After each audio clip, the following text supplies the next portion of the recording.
ముష్కర మూకల స్థావరాలను నేలమట్టం చేసి భారత సైనిక సత్తాను చాటిన ఆపరేషన్ సింధూర్ను విజయవంతంగా అమలు చేసిన 9 మంది వాయుసేన పైలట్లకు భారత ప్రభుత్వం వీర్ చక్ర పురస్కారం ప్రకటించింది.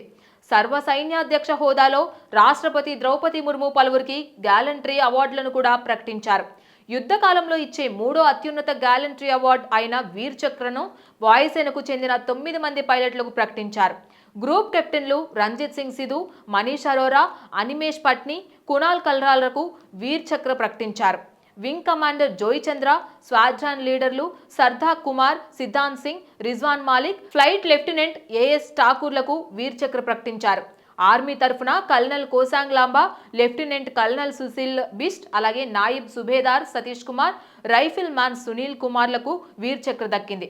యుద్ధకాల గ్యాలంటరీ అవార్డుల్లో పరం వీర్ చక్ర, మహావీర్ చక్ర తర్వాత వీర్ చక్రను మూడో అత్యున్నత అవార్డుగా పరిగణిస్తారు.